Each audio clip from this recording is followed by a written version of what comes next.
মুহররম মাসের 10 তারিখ রাত্র চলতেছে। কিতাবের মধ্যে আসছে ইমাম হুসাইন রাদিয়াল্লাহু তাআলা আনহু উনি আল্লাহ তাআলার ইবাদত বন্দেগীতে ব্যস্ত হয়ে গেছে। ইবাদত করতে করতে যখন শেষ রাত রয়েছে, শেষ রাত্রে আল্লাহর রাসূল একদল ফেরেশতা নিয়ে কারবালার ময়দানে হাজির হয়ে গেছে। সুবহান। আমার নবীজি সাল্লাল্লাহু আলাইহি ওয়াসাল্লাম ফেরেশতাদের একটা দল নিয়ে কারবালার ময়দানে আসলেন। ইমাম হুসাইনকে কুলে নিলেন, শিশুর মতো আদর করতেছে। তোমার চতুর্দিকে ইয়াজিদ বাহিনী তোমাকে শহীদ করার জন্য দাঁড়ানো আছে। হে হুসাইন, তুমি ধৈর্য ধারণ করো, যদি তুমি সেখানে শাহাদাত বরণ করো তোমার জন্য শাহাদাতের অনেক উঁচু স্থান তুমি লাভ করবে। তোমার জন্য বেহেশত সুসজ্জিত, তোমার জন্য হযরত আলী এবং মা ফাতেমা অপেক্ষায় আছে। হে হুসাইন, তুমি যদি শাহাদাত বরণ করো তোমার কোনো টেনশন নাই, কিন্তু যারা তুমি হুসাইনকে শহীদ করবে আমি নবীজির শাফাআত থেকে তারা বঞ্চিত হবে। জোরে বলুন নাউজুবিল্লাহ। তার মানে যারা ইমাম হুসাইনকে কারবালার ময়দানে শহীদ করছে ওরা আল্লাহর নবীর শাফায়াত পাবে না। তো নবী বলতেছে কি, যে তুমি ধৈর্য ধারণ করো, তোমার কাজ হচ্ছে দুইটা।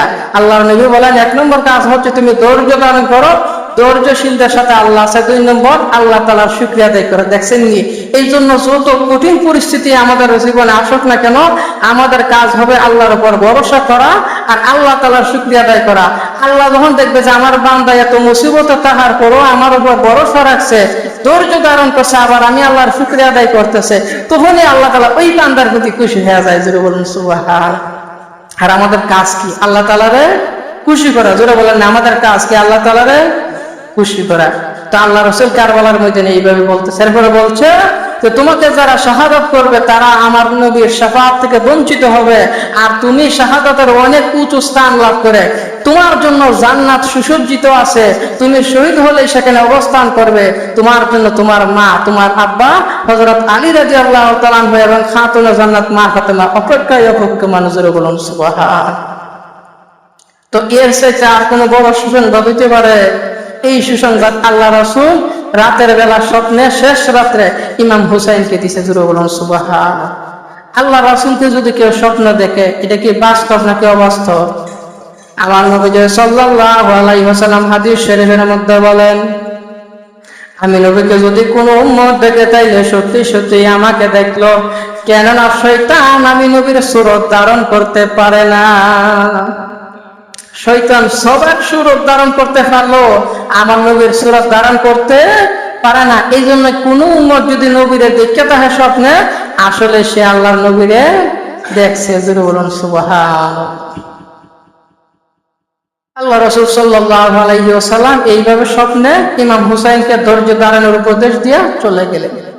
মুহররমের 10 তারিখ ইমাম হুসাইন রাদিয়াল্লাহু তাআলা মাথার মধ্যে পাগড়ি বাঁধলেন। এই পাগড়িটা কার জানেন? এই পাগড়িটা ছিল আল্লাহর রাসূলের। জোরে বলুন সুবহান। হাতের মধ্যে একটা তরবারি নিলেন, ওই তরবারিটা ছিল মাওলা আলীর জুলফিকার। এটা সেই তরবারি যেই তরবারি দিয়ে বদর যুদ্ধে হযরত আলী যুদ্ধ করেছেন।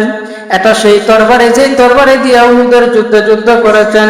এটা সেই তরবারি যেই তরবারি দিয়ে খন্দকের ময়দানে যুদ্ধ করেছেন। এটা সেই তরবারি যেই তরবারি দিয়া মুতা সহ ইসলামের বড় বড় যুদ্ধে হযরত আলী রাদিয়াল্লাহু তাআলা আনহু বিজয় লাভ করেছে। একদিক দিয়ে মাথার মধ্যে আল্লাহর নবীর পাগড়ি, আর একদিক দিয়ে হাতের মধ্যে হযরত আলী রাদিয়াল্লাহু তাআলা আনহু তরবারি। উনি মাথার মধ্যে পাগড়ি আর হাতে তরবারি নিয়ে ইয়াজিদের সৈন্যবাহিনীর কাছে গেছে। এখনো যুদ্ধ শুরু হয়নি। তো ইমাম হুসাইন রাদিয়াল্লাহু তাআলা সর্বোচ্চ চেষ্টা করছে যেন যুদ্ধটা না হয়, কারণ নবী বলছে যারা ইমাম হুসাইনকে শহীদ করবে এরা কেউ শাফায়াত পাইবে না। এই জন্য ইমাম হুসাইন চাইতেছে এরা যেন এইরকম অবাগা না হয়, বুঝানোর জন্য গেছে। ইমাম হুসাইন রাদিয়াল্লাহু তাআলা ইয়াজিদ বাহিনীর কাছে গিয়ে বলতেছে, হে ইয়াজিদ বাহিনী, তোমরা ভালো করে জানো আমি কে। আমার নাম হচ্ছে হুসাইন, আমি হচ্ছে আল্লাহর নবীর দৌহিত্র, আল্লাহর নবীর নাতি। আরে ইয়াজিদ বাহিনী, তোমরা ভালো করে জানো আমার বাবা হচ্ছে হযরত আলী। তোমরা ভালো করে জানো আমার মা হচ্ছে জান্নাতের রমণীদের সর্দার মা ফাতেমা। তোমরা বালা কইরেই জানো আমার বড় ভাই হযরত ইমাম হাসান জেনে জান্নাতের যুবকদের সর্দার, এইটা তো তোমরা বালা কইরেই জানো। উনি আবার স্মরণ করে দিতেছে, এরপরে বলতেছে দেখো তাহাই আমার মতে, আমার মাথার মধ্যে খাড় পাগড়ি, আমার মাথার মধ্যে তো সেই নবীর পাগড়ি যেই নবী কাল হাসরের ময়দানে উম্মতকে হাউজে কাউসারের পানি পান করাইবে, আর যারা একবার হাউজে কাউসারের পানি পান করবে আর পিপাসা লাগবে না। জোরে বলুন সুবহানাল্লাহ। উনি এইভাবে দেখাইতেছে দেখো পাগড়িটা খা। মুসা নবীর উম্মতেরা, মুসা নবী 4000 বছর আগে দুনিয়া থেকে চলে গেছে, এখনো মুসা নবীর অনুসারীরা মুসা নবীর পদচিহ্নে চুমা খায়। আর তোমরা আমার নবীর কেমন উম্মত হইলা, যেই নবীর পাগড়ি মুবারক আমি ইমাম হুসাইনের মাথায়, সেই মাথা দ্বিখণ্ডিত করার জন্য কারবালার ময়দানে আসলা। জোরে বলুন নাউজুবিল্লাহ। তোমরা কেমন মুসলমান? মুসা নবীর অনুসারীরা এখন মুসা নবীর পাওটা যেই জায়গায় লাগছে ওই চিহ্নটা যেখানে আছে এখানে গিয়া চুমা দেয় মুসা নবীর অনুসারীরা। তোমরা কেমন আমার নবীর উম্মত যে আমি ইমাম হুসাইনের মাথার মধ্যে আল্লাহ রাসূলের পাগড়ি আছে আর ওই মাথা বুঝে কাটার জন্য তোমরা কারবালাতে আসলা। জোরে বলুন নাউজুবিল্লাহ। এরপরে বলতেছে দেখো আমার হাতের মধ্যে হযরত আলী রাদিয়াল্লাহু তাআলা আনহুর তরবারি, এটা সেই তরবারি যেই তরবারির মাধ্যমে আল্লাহ তাআলা ইসলামকে বিজয় দান করছে। জোরে বলুন সুবহানাল্লাহ। তোমরা তো আমাকে দাওয়াত করছিলে, আমি আসছি, তাহলে তোমরা কেন এখন পানি বন্ধ রাখছো? ইমাম হুসাইন রাদিয়াল্লাহু তাআলা আনহু মনের মধ্যে বড় কষ্ট নিয়ে বলতেছে তোমরা কেন পানি বন্ধ করে রাখলাম? আমি কি তোমাদের কাউকে হত্যা করেছি? কোন আওয়াজ নাই। আমি কি তোমাদের জমি জমা দখল করেছি? কোন আওয়াজ নাই। তাইলে তোমরা কেন পানি বন্ধ করে রাখলা? আসলে তো ইমাম হুসাইন কি তাদের কাউকে হত্যা করছে? তাইলে কেন পানি বন্ধ করে রাখছো? এই জবাব কেরা দিতে পারবো? চুপ করে রয়েছি। এরপরে বলতেছে আমি কি তোমার জমি জমা দখল করছি তোমাদের? তাও না। তাইলে কেন পানি বন্ধ করে রাখলা? তোমরাই তো আমাকে দাওয়াত করছিলা বইলা। উনি হাতের মধ্যে সিটিগুলা নিয়ে বলতেছে এই যে দেখো তোমাদের নাম লেখা আছে, তোমরাই তো দাওয়াত করে আনছিলা, তাইলে কেন এখন তোমরা আমার সাথে এরকম আচরণ করতেছো? আচ্ছা ঠিক আছে, পানি বন্ধ করে আমি ইমাম হুসাইনকে আমার পরিবারকে কষ্ট দিতেছো, অসুবিধা নাই, তবুও আমাকে তোমরা হত্যা করিও না। হত্যা করলে তোমরা তোমাদের আখিরাতটা নষ্ট করে ফেলবে, এই কাজ তোমরা করিও না। কিন্তু এরা কি কথা শুনে?